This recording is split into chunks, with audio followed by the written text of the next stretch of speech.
प्यारे साथियों, विमुद्रीकरण का मतलब क्या है कि जो वर्तमान में मुद्रा चल रही है उस मुद्रा को बंद करके उसके स्थान पर नई मुद्रा प्रचलन में ला देना। और ये प्रक्रिया कौन करती है? सरकार करती है। तो प्यारे बच्चों, वर्तमान में चल रही मुद्रा को बंद करके उसके स्थान पर दूसरी नई मुद्रा चला देना क्या कहलाएगा? विमुद्रीकरण कहलाएगा। विमुद्रीकरण की बात अगर हम करते हैं तो विमुद्रीकरण करने का अधिकार सरकार के पास है। आरबीआई एक्ट 1934 के धारा 26 के सेकंड के तहत इसके विषय में हम अभी चर्चा करने वाले हैं। तो प्यारे साथियों, यह एक आर्थिक प्रक्रिया है जिसमें सरकार वर्तमान मुद्रा को समाप्त कर देती है किसी टेंडर के, किसी लीगल टेंडर के माध्यम से, ठीक है, और नई मुद्रा जो है वो प्रचलन में आ जाती है।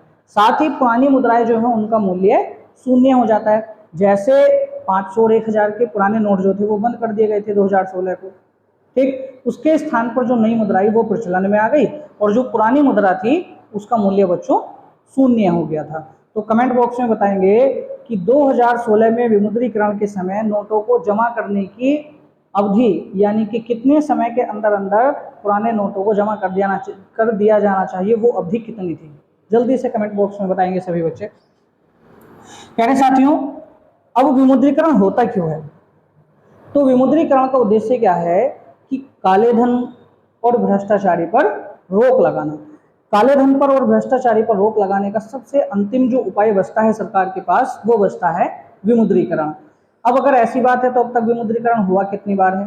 तो प्यारे साथियों, अब तक 3 बार विमुद्रीकरण हो चुका है, जबकि चौथी बार जो है 2000 के जो नोट थे उनको बंद तो कर दिया गया, यानी उनको बंद नहीं किया गया, उनको वापसी ले लिया गया आरबीआई के द्वारा। तो उस प्रक्रिया को जो है हम विमुद्रीकरण नहीं कहते। तो अब तक विमुद्रीकरण की जो प्रक्रिया है प्यारे साथियों वो कितनी बार हुई है? 3 बार, जिसमें सबसे पहले विमुद्रीकरण होता है 1946 को, उसके बाद जनता पार्टी की सरकार के द्वारा 1978 में विमुद्रीकरण किया गया।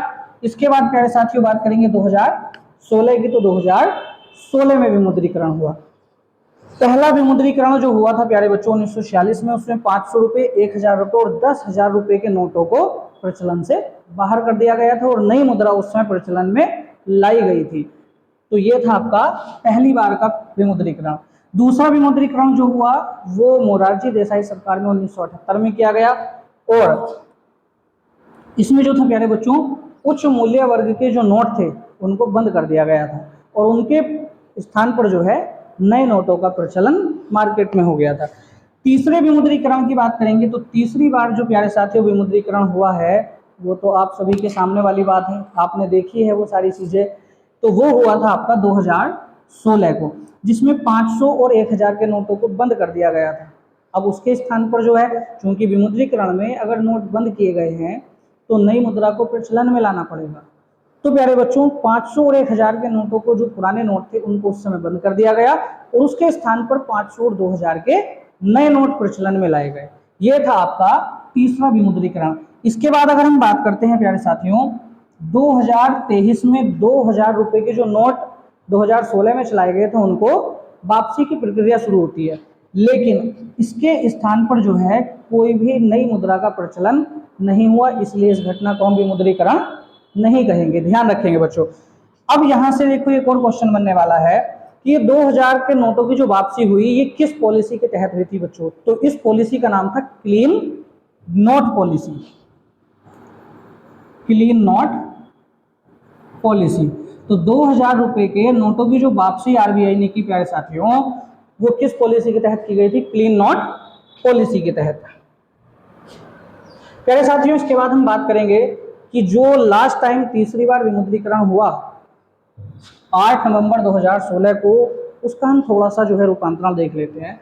तो इसका जो अनाउंसमेंट किया गया प्यारे साथियों 8 नवंबर को रात्रि 8 बजे प्रधानमंत्री जी ने संबोधन दिया और बोल दिया साहब कि अब भैया 500 और 1000 के नोट जो है आज आधी रात से अवैध हैं और आप लोग चल दिए थैला उठा के 500 1000 के नोट जो तकिए में भरे रखे थे उनको उठा के। इसके बाद क्या हुआ कि जो नई महात्मा गांधी सीरीज थी, यानी कि नई महात्मा गांधी सीरीज के 500 और 2000 रुपए के नोट प्रचलन में